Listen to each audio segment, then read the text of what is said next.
Welcome to This Explainer. Today, we're diving straight into something most of us have eaten but probably haven't really thought about: the incredibly calculated architecture of fast food. We're going to break down exactly how small, incremental changes transformed a basic beef patty into a multi-tiered empire of global icons. Honestly, this isn't just a menu we're talking about here. It's a masterclass in product evolution. So how exactly does one simple recipe build a global empire? Well, you might be surprised to hear that it doesn't happen by constantly reinventing the wheel.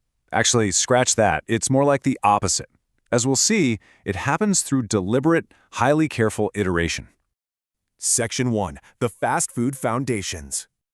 Okay, let's start with the basic DNA of every single burger that followed. The classic hamburger stack. A soft bun, a single beef patty, chopped onions, pickles, ketchup, and mustard. Introduced way back in the company's early years, this is the ultimate foundation. It's essentially the perfect minimum viable product, crafted specifically to let the pure flavor of the beef in those classic condiments just shine, without any extra distractions. But here's the million-dollar question. How do you iterate on perfection? Well, you do it by simply adding the number one. You take that exact same foundation, add literally one single slice of melted American cheese, and boom, the cheeseburger is born.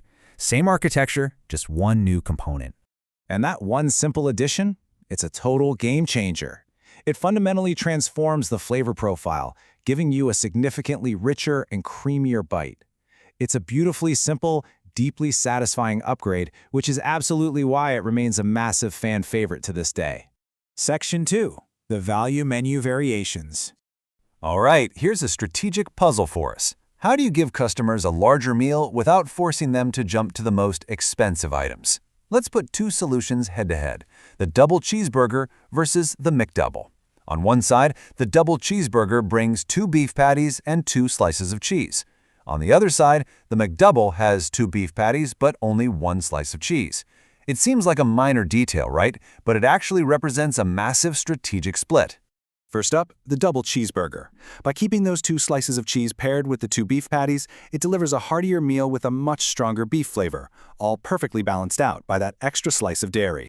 But on the flip side, the McDouble strategically pulls back to just one single slice of cheese.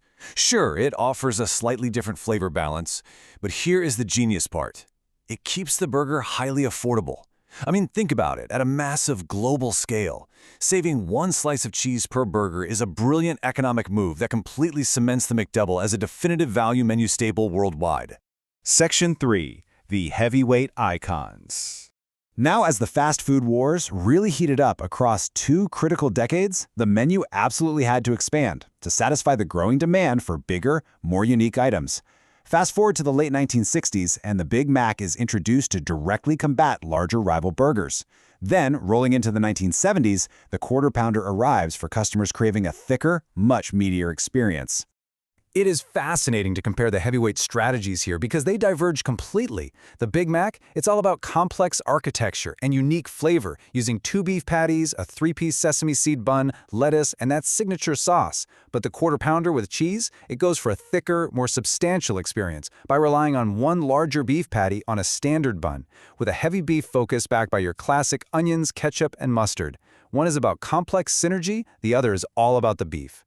And that complex build really paid off. The Big Mac became so much more than just another menu item.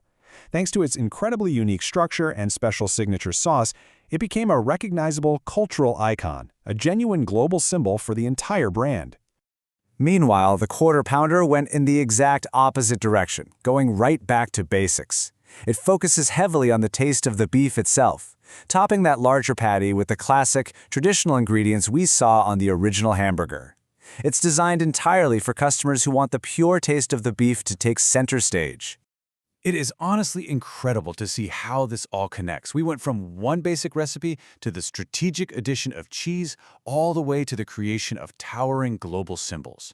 So if a single calculated change, like adding an extra piece of bread or dropping 1 slice of cheese, can literally build the fast food empires of today, what subtle genius change will define the next generation of fast food? Keep that in mind next time you're staring at a drive-thru menu.